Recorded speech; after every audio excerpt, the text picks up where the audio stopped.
Bonjour Charlotte Piquet.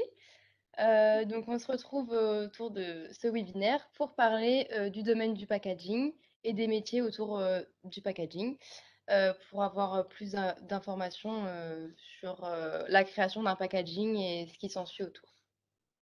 Du coup, Bonjour les filles. on est du coup en master 2 design packaging et donc on va faire votre parcours scolaire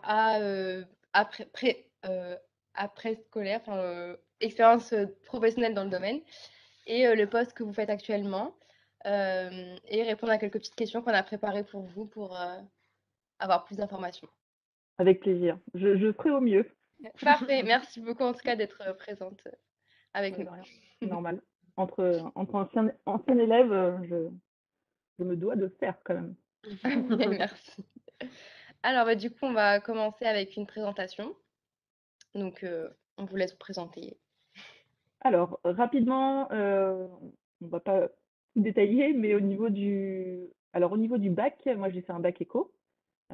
Après, je me suis dirigée donc sur une fac de langue, LEA, en anglais-espagnol, appliqué au domaine des affaires telles que le marketing, le droit, etc. Et ensuite, moi, je voulais pas faire de master en LEA et j'ai voulu m'orienter sur quelque chose de beaucoup plus spécialisé. Donc, je me suis orientée vers ce beau master qui est le master 2 donc, dans l'école du CEP, hein, le Centre européen des produits de l'emballage, avec l'option, moi, j'ai pas fait la branche donc du coup dédiée aux produits de l'enfant, mais au packaging et à l'emballage. Ça, c'était vraiment un souhait pour retrouver un peu. J'ai toujours été un peu créative, donc je voulais renforcer ce point-là et vraiment me spécialiser, apporter aussi un plus au fait que je puisse être bilingue, voire trilingue, et puis compléter mon expérience dans le packaging et l'emballage. Et donc ensuite, donc moi je fais partie de la promo 2010. J'ai trouvé mon stage dans la grande distribution. Donc c'était un peu flou pour moi parce qu'on parlait beaucoup d'agences, c'est vrai qu'on parle beaucoup d'agences et pas forcément de la grande distribution, du côté annonceur. Donc j'ai intégré alors, je crois que les stages commençaient en mars. Donc en mars 2010, j'ai intégré Carrefour et puis en fait j'y suis restée pendant 10 ans. J'ai commencé donc mes 5 premières années en tant que chef de projet packaging sur la partie non alimentaire, je précise. Euh, Après, je pense qu'on rentrera en détail, peut-être, je sais pas, dans chaque métier. Je sais pas où je vous fais un vite aperçu, mais voilà, 50 de chef de projet packaging. Et après, j'ai eu l'opportunité donc d'intégrer l'équipe d'achat. Donc, je suis passée en tant que chef de produit sur toujours le non alimentaire. Euh, mais on va dire que là, j'étais un petit peu plus, j'aime pas dire ça, mais donneuse d'ordre, ou en tout cas, je sélectionnais les produits et après, voilà, je faisais appliquer le packaging aux produits. Et de là, donc, du coup, après, j'ai quitté Carrefour au bout de 10 ans. Je me suis dit, ça y est, la casquette grande distrib est complète. J'ai eu un autre métier pendant un an, qui est le métier, je veux pas l'oublier celui-ci, mais de maman. Euh, donc voilà, donc pendant un an, je me suis euh, alors consacrée au début à un autre projet professionnel et personnel euh, pour lier mes deux métiers de chef de projet PAC et chef de produit. Euh, mais voilà, je suis tombée enceinte, donc j'ai ce métier-là un peu pendant un an, j'en ai profité. Et puis maintenant, depuis bientôt un an, j'ai intégré l'entreprise HH Global, qui est un prestataire de service. Donc là, par exemple, je fais le lien entre un client, qui peut être Carrefour, euh, entre autres, ici, voilà, c'est pour Nestlé. Et je fais le lien aussi, et moi je dois donc du coup trouver le prestataire pour réaliser tout ce qui est PLV, donc publicité sur lieu de vente. Voilà, tous les box cartons, que ce soit du carton, du métal, des parasols Pepsi, voilà, on passe, je vous montre, je vous donne plein d'exemples, mais voilà, donc c'est une plateforme, on est prestataire de services. Euh, voilà, donc là, j'ai la casquette un peu plus, je redeviens un peu plus sur le packaging et moins sur le produit. Voilà, un petit peu. D'accord, OK. Et là, par rapport à votre poste actuel, vous entretenez des relations avec quel secteur de métier, en interne ou et en externe, on va dire, à l'entreprise? Vous cherchez juste des prestataires ou vous avez vraiment, un rôle, on va dire, avec les équipes, de création, de choses comme ça pour les PLV? Alors nous, on reçoit par exemple, typiquement sur le compte que je gère qui est, Nestlé, mais vraiment la branche, café, donc Nescafé. Nous, les guidelines, donc les chartes graphiques, elles sont déjà établies par Nescafé. Heu, Nous, on doit juste vraiment développer, la partie, support, donc tous les box, je sais pas quand vous allez par exemple, chez Leclerc ou Carrefour, heu vous allez acheter votre petit étui de capsule, bah, il est déposé dans un box en carton, on a des centrales. Donc moi, j'ai un lien avec mes clientes, hein, mes clientes, Nestlé pour le coup. Je réponds à leurs briefs, c'est-à-dire, elles ont besoin de présenter leur capsule dans un box. Donc moi, je vais aller chercher mon prestataire qui peut déjà, réaliser, ce type de communication, que ce soit du carton, du métal, ça dépend du brief. Et après, voilà, je lui propose des solutions, des solutions pour mettre en avant son produit en magasin. Donc moi, je suis l'interface, oui, entre le producteur, on va dire, et le client. Et en interne, après, moi, j'ai des échanges en interne. Alors, c'est une boîte anglaise. On a racheté récemment une grosse boîte américaine aussi. Et cette année, on a aussi racheté un de nos principaux concurrents euh, qui s'appelle Adar. Voilà, donc en fait, en interne, il y a, alors, je pense qu'il faut, là, c'est là où j'utilise beaucoup aussi mes langues espagnol, anglais, parce que quotidiennement, moi, j'ai mes collègues qui sont en Espagne et qui sont espagnols, donc j'échange en espagnol. Et dans une boîte anglaise, forcément, on échange en anglais. Et puis mes prestataires peuvent être polonais, turcs, belges, etc. Donc, voilà.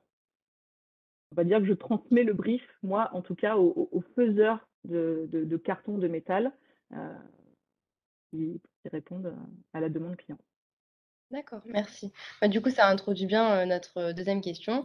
Est-ce que vous êtes amené de votre entreprise, est-ce que vous êtes amené à travailler du coup avec l'international? Du coup, Totalement. la réponse est donnée. Bah, du coup, d'un point de vue des fournisseurs, des clients, des prestataires et cetera. Du coup, ouais. Et alors, pendant mon entretien, par exemple, pour cette boîte, je m'attendais pas du tout à faire autant d'international. D'accord. Voilà, donc ça c'est pareil, quand vous allez passer des entretiens, n'hésitez pas non plus à demander parce que, alors heureusement pour eux, je parle aussi espagnol, mais on avait évoqué que l'anglais. L'espagnol, bon, voilà, c'est toujours un petit plus, et les Espagnols aiment bien qu'on parle espagnol. Mmh. Mais oui, oui, complètement full international. Donc, Et de plus oui. en plus ou par rapport à au début, de votre carrière? Enfin, Bah, Carrefour est quand même un bon, après, Carrefour est quand même une très belle boîte oui. internationale, donc forcément, je parlais aussi beaucoup, en anglais et en espagnol, donc je me suis pas dit: «Ouh là là, vite, faut que je révise». Non, non, mais je m'attendais pas, oui, à ce que HH Global soit autant, international d'un point de vue, relationnel, en tout cas dans les projets. Et D'accord. ce qui est bien, Mmh. d'habitude. Et donc, de ce que vous dites, donc les langues, visiblement, c'est quand même une compétence nécessaire dans votre métier, mais est-ce que vous pourriez citer, des compétences ou des points forts qui sont quand même nécessaires pour travailler dans votre milieu, qui sont souvent demandés, lors des entretiens? Alors totalement, après, moi, je vais vous dire, enfin, les compétences, elles changent forcément au fil des années et au fil des postes. Enfin, là, vous allez commencer, vous, en tout cas, en tant que stagiaire. Donc, les compétences, on va pas demander la même chose. Mais moi, si je peux vous dire quelque chose pour commencer un stage, c'est déjà, voilà, les compétences. Enfin, c'est surtout l'écoute, que ce soit en tant que chef de projet, parce que vous allez forcément avoir des briefs à prendre, c'est l'écoute. Euh, c'est savoir bien interpréter aussi le brief de votre client. Euh, c'est l'échange et puis je pense que oui, il faut être organisé, il faut être assez vite autonome malgré tout parce que ça on demande de plus en plus, en tout cas, surtout quand on sort d'un M2, d'être autonome. Euh, et puis d'avoir des compétences un petit peu, je ne vais pas dire graphiques parce que moi, pour pas vous le cacher, hein, je sais pas du tout. Je sais pas du tout manipuler Photoshop ou Illustrator, un petit peu, hein, j'ai eu quelques cours, mais c'est pas mon domaine de compétence. Je pense qu'il faut avoir un bon relationnel, écouter, savoir retranscrire les briefs correctement, et ça c'est important. Euh, Pour ça, faut être organisé, concis, clair, ouais, c'est D'accord, les principaux d'accord. atouts, en tout cas. Parfait. Hem, alors il y a aussi un point qui revient souvent dans ce métier, c'est la notion d'urgence, de devoir avec des délais, assez Mmh. réduits et du coup d'être souvent dans la pr dans ouais, dans cette pression en fait de devoir, de rendre, le projet à temps. Est-ce que pour vous, c'est quelque chose qui est véridique dans le domaine ou que vous voyez Alors, souvent? il y a toujours alors, tout est urgent. Il y a souvent, hein, souvent on tombe dans des projets, tout est urgent et après c'est ce que je dis, c'est qu'il faut savoir à qui vous avez affaire. C'est-à-dire qu'il y a des souvent c'est des personnalités. Il y a des gens, ils vont dire: c'est urgent», alors c'est pas forcément une vraie urgence. Donc ça, vous allez l'apprendre. Vous allez apprendre à gérer aussi un stress parce que, bah, forcément, quand on vous dit: «Vite, c'est urgent, il me faut ça, dans 3 jours», bon, beh, après c'est là où aussi moi, c'est ce que je dis aujourd'hui dans mon métier, c'est il faut aussi éduquer le client. C'est-à-dire, il faut pas lui faire croire parce qu'il va vous demander quelque chose en urgence et vous allez réussir, j'espère pour vous, mais à y répondre et il va se dire: «Oh bah, cool». Heu, à chaque fois, moi, je peux leur demander un truc en 3 jours, c'est fait en 3 jours, non, voilà, faut bien cadrer, à titre exceptionnel, ça, faut bien border aussi si vous échangez, oralement, mais après reformaliser tout par mail, dire à titre exceptionnel, «J'ai pu gérer dans cette urgence parce que, voilà, j'ai pu considérer votre dossier et le mettre en urgence». Mais oui, c'est des choses qu'on voit, quotidiennement. Après, faut pouvoir analyser et interpréter la vraie urgence. Oui. Oui, parce qu'on veut tout ils veulent toujours tout, tout de suite, j'imagine, de toute façon, donc Oui aussi, moi, puis je il y vais a dire le plus et il tôt y a des sera le gens mieux qui pour eux. ne savent pas s'y prendre à l'avance, en fait, c'est ça. Ouais. C'est qu'il y a Mmh. des gens, ils savent pas maîtriser un rétroplanning. Donc ça, c'est aussi votre métier en tant que futur chef de projet, heu, c'est savoir faire des rétroplanning. Dire voilà, moi j'ai besoin de je sais pas, alors vous, c'est différent, c'est en agence, mais j'ai besoin de 48 heures pour au moins créer mon fichier, voilà, il faut D'accord. vraiment, faire un rétroplanning, quitte à se mettre un petit peu de plus, enfin de gras, si je peux dire ça comme ça, mais heu, pour anticiper un quelconque, retard, quoi. Il y a Est-ce qu'il y a des saisonnalités ou pas? Enfin, des saisonnalités, il y a des temps dans l'année où c'est plus Alors, tendu au niveau des délais ou ça dépend pareil, ça dépend du secteur, moi ouais, je sais que chez Carrefour, voilà, au non alimentaire, on avait, ce qu'on appelle donc des produits du permanent, donc que tu vas retrouver en magasin toute l'année, je sais pas, ton café, alors je vais peut-être oui, parler côté, non alimentaire, mais les tables à repasser, les boîtes plastiques et cetera et après tu as du saisonnier. Donc le saisonnier, c'est par exemple, le jardin. Heu, Là, ça va être, la saison, oui, bah, Noël, les jouets. Moi, voilà, j'avais une collègue qui gérait les jouets, enfin, donc ça dépend vraiment des catégories que tu gères. Mais entre autres, oui, chez Carrefour, oui, on avait forcément des pics d'activité, heu, selon les catégories. Donc à l'année, en moyenne, mmh, moi, je développais à peu près, ouais, 1000 packaging, donc c'est pas mal.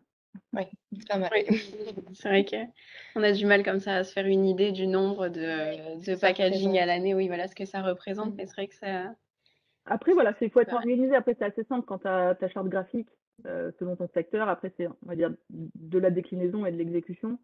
Donc ça peut aller assez vite. Oui, des petites modifications, juste à rajouter ou à C'est enlever. ça, ou changer la photo, enfin, Mmh. mais il faut être très minutieux. C'est-à-dire que chez Carrefour, quand j'ai intégré Carrefour, pendant 2 semaines, j'ai lu que les chartes graphiques. Donc déjà au bout de 3 jours, j'en avais un petit peu marre. Je me suis dit: «Bon, est-ce que c'est vraiment utile?» Et oui, oui, c'est utile. Ouais. Ça, c'est important. Faut pas négliger, ce point-là parce que souvent, moi après quand j'ai eu des stagiaires, de leur dire: «Tu vas passer une semaine et demie sur les chartes graphiques», c'est Ça fait peur. Mmh. C'est ça. ça fait peur. Mais après faut le prendre, voilà, si on m'oblige un peu à faire ça, c'est parce que c'est utile derrière et voilà. Ça évite de ressortir à chaque fois la charte graphique et de recontrôler. On la connaît par cœur et puis, Mmh. ça va beaucoup plus vite. Ça va plus vite, oui. Vous Vous disiez tout à l'heure, environ 1000 packaging, par an, mais ça représente à peu près combien de marques à gérer, en une année?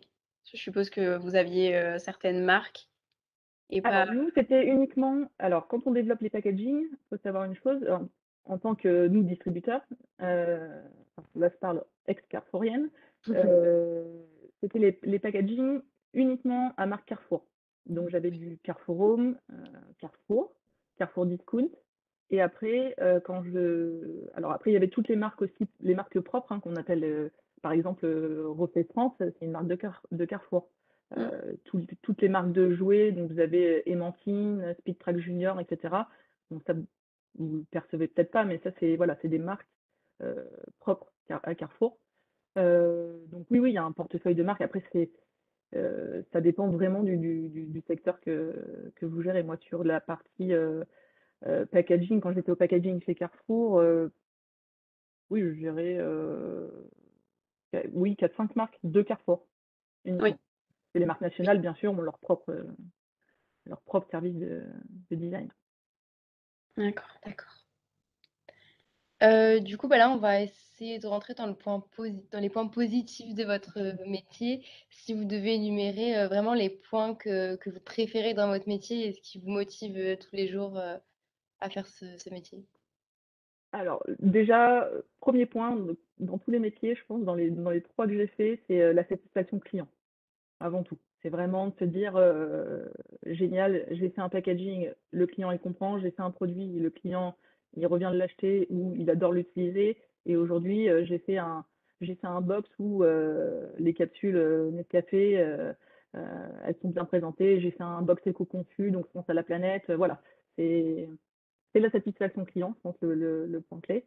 Hem, Après moi, oui, c'est aussi ce petit plaisir, enfin, moi je me rappelle, hein, les premières semaines, quand j'allais faire les courses avec ma mère, alors ça fait moi. Enfin voilà, c'est une satisfaction personnelle forcément, ouais, satisfaction personnelle. C'est pour ça aussi, je pense qu'on se lève tous les jours, pour aller travailler, hein. On évite d'y aller à reculons, sinon faut changer. Après les points positifs, bah, moi, j'ai vraiment aimé mon métier de chef de produit, chez Carrefour. Parce que là, c'était vraiment de la reconception produit. C'est-à-dire, on voit un produit, donc entre autres, je vais parler du séchoir, hein, là, mon éponge-linge et comment on utilise ce produit. C'est un produit qui a jamais été trop redesigné et grâce à une équipe de design en interne, on redéfait tout le produit, on a tout remonté, on a fait des brainstorming, on est allé en usine, ça c'est génial les visites d'usine. On a choisi, la couleur, vous faites des prototypes, vous faites, des petites pièces 3D pour voir si, voilà, votre proposition elle est bonne. Après on peut travailler avec, le département du style et des tendances. Enfin, c'était vraiment un j'ai vraiment aimé ce métier parce qu'on a vraiment, on a affaire à plein d'interlocuteurs. Entre autres, on revient, moi du coup en tant que chef de produit, j'interagissais avec le chef de projet packaging. Donc ça c'est super aussi quoi. Puis il y avait toute la mission aussi de réduction d'emballage, donc réduction du plastique, voilà, tous ces petits plus, enfin que moi en tout cas j'ai adoré. J'ai adoré tous mes métiers. OK et du coup, bah, forcément, on a parlé des points positifs, peut-être maintenant les points négatifs ou Les du moins les difficultés. difficultés les plus importantes dans ce genre de métier? Alors les difficultés, Il y en a pas. si il y en a, je pense que c'est se remettre en question. Je trouve que c'est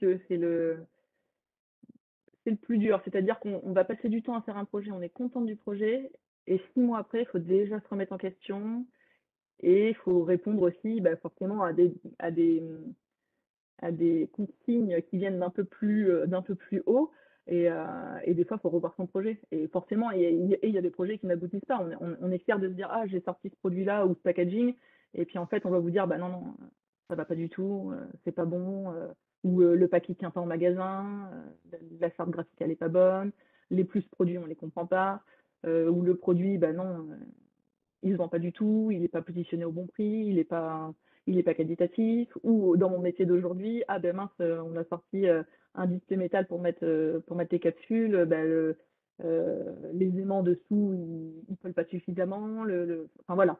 Donc je pense que c'est se remettre en question. Et il faut pas le prendre négativement. C'est-à-dire, faut pas se dire, ah ben voilà, super, j'ai fait un mauvais travail ou j'ai pas bien fait, mais c'est plus, bon, ok, ça c'est fait, comment je vais pouvoir l'améliorer et, et, et avancer. Après les points négatifs, non, vous prenez un peu de cours, j'ai pas, c'est comme dans les entretiens, mais non, négatif, ouais, je dirais ça C'est vrai que c'est principalement. déjà c'est déjà une difficulté de se, de se donner à 100% dans un projet et Mm, qu'après on n'a pas forcément des retours qu'on attend, enfin les retours qu'on attendait ou qu'on espérait. mm, mm. C'est vrai que c'est déjà quelque chose d'assez conséquent, je pense. Ouais, puis ça englobe plein de choses. Alors après, enfin, c'est même pas un côté négatif, il y a forcément toujours un peu de stress au travail, mais le stress c'est pas mal, des fois ça fait avancer. Après, C'est faut juste challenge. savoir, voilà, faut juste savoir quel est le bon et le mauvais stress, mais non, il y a pas de négatif. Alors après, moi je suis quelqu'un de toujours assez positif, donc c'est pour ça aussi que Tant mieux, tant mieux. Il faut. tant mieux. J'essaie toujours, en tout cas, de tirer du positif dans ce qui peut être négatif, mais ça, Voir le bon côté des c'est ma façon de voir. choses. Est-ce que vous avez une anecdote ou une expérience qui vous a marqué et que vous voulez partager avec nous? Une expérience en particulier ou une anecdote? Une anecdote, une anecdote. Ah là, là, La on te question prend de piège. court, hein. Ouais. Une anecdote. Ah si, si, si, si, mais il y en a tellement. Ah si, moi j'ai bien ri sur quand même des packaging quand j'étais chez Carrefour, packaging non alimentaire, mais pour ce qu'on appelle le PCS, donc l'électrophotocynéson, euh, sur des chartes donc pour Carrefour Home. Alors je crois que c'était pour un robot cuisine ou etc. Donc là, on développait, alors toute cette partie de packaging, on développait avec notre département qui était basé à Shanghai.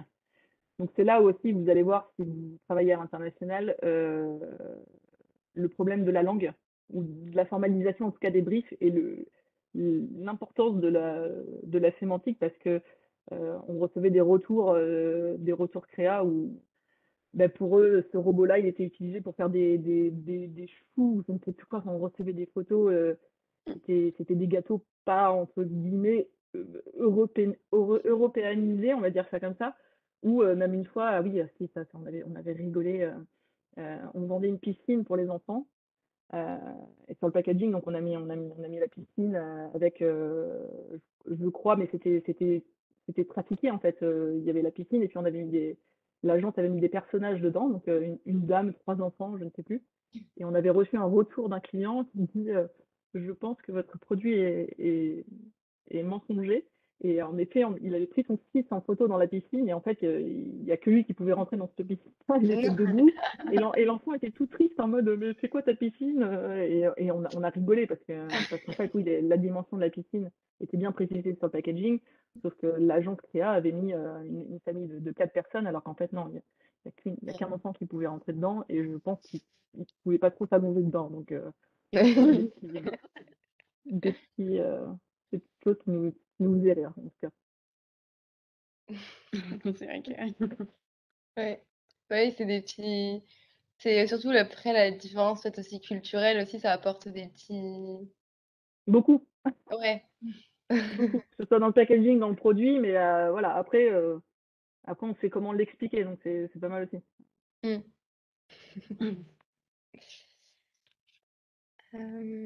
OK. Hem, est-ce que, pour ce qui est du packaging, vous voyez une évolution, particulière ou peut-être, que dans les années à venir, ça va évoluer d'une certaine façon ou pour l'instant, vous savez pas trop, vous voyez juste que bon voilà, le packaging ça évolue mais, comment ça sera dans 5 10 ans, peut-être il va y avoir Évolue un gros changement. c'est-à-dire dans quel sens évoluer? Les défis pour l'avenir, C'est ça. Alors il y a c'est vrai qui va qu'peut-être marquer le. en 12 ans, en 12 ans, il y a beaucoup de choses qui ont changé. Alors c'est sûr qu'avant, les packaging, on se posait pas trop la question, peut-être du nombre de couleurs ou du plastique. voilà, fallait que ça protège le produit, etc. Aujourd'hui, il y a une vraie conscience sur l'écologie, ça c'est sûr, et j'en suis très contente. Sur le taux d'ancrage, donc ça vous en avez certainement entendu parler dans votre formation, c'est-à-dire on évite, voilà, par exemple aujourd'hui sur nos box, on évite d'imprimer aussi le derrière du box. Le derrière, il n'est pas visible par le client, c'est inutile de l'imprimer. On va réduire un peu ce taux d'ancrage, voilà. Et aujourd'hui, par exemple, en tout cas, et ce dont je suis fière, c'est que sur Nescafé, donc ça s'est sorti en magasin, donc on a notre client donc du coup a sorti cette nouvelle dosette Nescafé, parce que Nescafé n'avait pas encore de dosette. Donc on prend toujours Nespresso et Nescafé, mais Nescafé n'avait pas de dosette. Et on a conçu en fait toute notre PLV de manière éco-conçue. C'est-à-dire qu'aujourd'hui, le carton, c'est du 100% FSC recyclé. Donc vous avez 3 sortes de FSC, hein. Je ne sais pas si vous connaissez le FSC, mais c'est la petite certification comme quoi le bois vient d'une forêt, en tout cas éco-gérée, etc. Euh, donc là, on est sur du 100% recyclé, avec zéro plastique dans nos constructions de PLV, une colle économique, on n'a pas, alors ça c'est des termes techniques, mais on n'a pas de pelliculage, on n'a pas de vernis, donc on est sur quelque chose qui est quasiment déjà 100% recyclé, mais aussi 100% recyclable. Donc ça, il y a vraiment une prise de conscience hein, par les grosses entreprises. HH Global aujourd'hui, il s'investit à 100% dans ce combat-là, je vais dire ça comme ça. Mais et en tout cas aussi nos clients en ont conscience. Donc ils, ils veulent vraiment qu'on développe de la PLV éco-conçue. Donc on arrête du plastique, on évite, nous en tout cas moi dans mon programme, je n'ai pas le droit d'utiliser de plastique, même si c'est du plastique recyclé, voilà, ça fait pas partie de mon cahier des charges. Et les encres aussi sont éco, donc encre végétale ou autre. Voilà. Donc oui, il y a une réelle prise de conscience. Moi je sais que Carrefour, on avait fait un gros travail aussi avec une ancienne aussi de Carrefour, hein, Ludivine, pour ne pas la citer. Mais je sais qu'elle, sur la papeterie, il y avait beaucoup de blisters, donc plastique, carton. Et elle a dû changer tous les packaging uniquement en carton.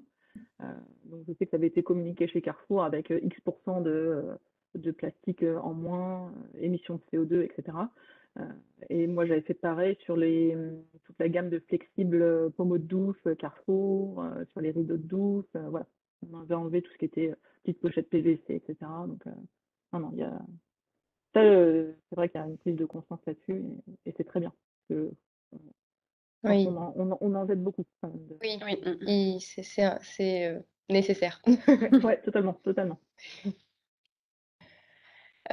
Pour terminer, qu'est-ce que la formation vous a apporté dans votre carrière? Est-ce qu'il y a des éléments qui vous a marqué ou vous vous êtes dit ça m'a apporté quelque chose?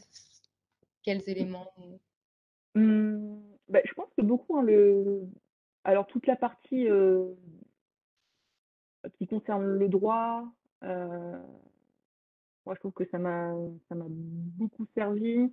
Euh, Bah, tous les cours aussi, hein, alors vous avez pas eu ce professeur, mais c'était à l'époque Monsieur Baubry, toute la partie sémiologie, sémantique, l'organisation d'un packaging, le- comment, oui, l'analyse de chartes graphiques, tous les codes couleurs qu'on doit faire, l'analyse des logos qu'on voit quotidiennement. Tout ça, ça m'a servi. L'organisation, hein, forcément, tous les projets aussi qu'on nous donne à faire au CEP par équipe, euh, et ben, forcément, ça demande de l'organisation, de la confiance, de l'écoute. Ça sert. Euh, et après, bah, ce que j'aurais aimé peut-être approfondir un peu dans ce cursus, c'est la partie chiffres. On a de la comptabilité, donc ça c'est bien. Euh, mais c'est de la comptabilité, je veux dire, un petit peu scolaire pour moi. On apprend des lignes, on apprend à faire des calculs et puis on fait des calculs. Il faudrait des cas réels, je ne sais pas aujourd'hui où on est dans la formation, mais je pense qu'il faudrait approfondir d'un point de vue plus études de marché, mais vraiment dans la partie chiffrée. voilà, analyser des tableaux de performance, et cetera, tout ça. Mais en tout cas, la partie, oui, créative, je trouve qu'elle a été, très présente dans notre cursus et c'est ce qui m'a beaucoup servi. Un bon apprentissage. Ouais, totalement. OK, Super. très bien. Je pense que niveau questions, on a fini. Peut-être que vous avez quelque chose à rajouter ou un point que vous auriez voulu aborder, Qui Bah, semble important, ouais, pour non, compléter. après, c'est se faire confiance. Faire confiance, et puis, c'est surtout moi, c'est des choses que je disais aussi, aux stagiaires que j'ai eu après, chez Carrefour. Hem, Laissez toujours une bonne image, enfin une bonne image. Oui, déjà, faites essayez de faire un bon travail, mais laissez une bonne image, de vous parce que le monde est petit. Le monde est très petit dans ce domaine-là et puis après vous savez pas, enfin, moi je veux dire je suis passée de stagiaire à CDD et à la fin de enfin 2 jours avant, la fin de mon CDD, on m'a dit: «Tu vas signer un CDI». Enfin voilà, on ne sait jamais voilà, de quoi demain est fait, faites-vous confiance. Moi, je vous un conseil, alors je sais qu'il y a le covid et cetera, mais si vous pouvez faire des VIE, même, dans votre boîte, si on vous dit, voilà, je te propose une mission à l'étranger, enfin, faites-la. Faites-la parce que c'est c'est que du plus. Il faut prendre l'expérience tant qu'on est jeune, mais je vais pas dire que je suis vieille, mais voilà, faut prendre, au maximum de toutes ces Tant qu'on a expériences et surtout se l'opportunité. faire confiance. Surtout se Mmh. faire confiance. On est tous capables. Heu Voilà, et même si, forcément, peut-être que j'espère pas parce que ça aussi ça comment les mentalités changent là-dessus, mais s'il y a des gens qui sont là pour vous rabaisser, faut voilà, heu, faut pas baisser les bras, faut se faire confiance et puis, quitte à signaler ce genre de personnes. Mais non, non, je veux dire, on est tous capables, hem et vous avez une très belle formation et moi j'en suis contente, d'être une ancienne élève du CEP parce qu'aujourd'hui on je pense qu'on a laissé des bons retours sur ce qu'on est capable de faire et on a un très bon réseau. Donc voilà. Et si certains sont tentés de venir après chez HH Global, voilà, avec grand plaisir. On a des beaux Avec postes à plaisir. pourvoir encore, donc voilà. C'est noté. Oui. Bah, merci pour tout, merci pour ce beau mot de la fin et merci pour, la réunion en globalité, pour avoir répondu à nos questions et nous avoir un peu éclairés aussi. Ça servira. Bah, merci à vous et puis bon courage dans votre stage. Merci beaucoup. Merci. À bientôt.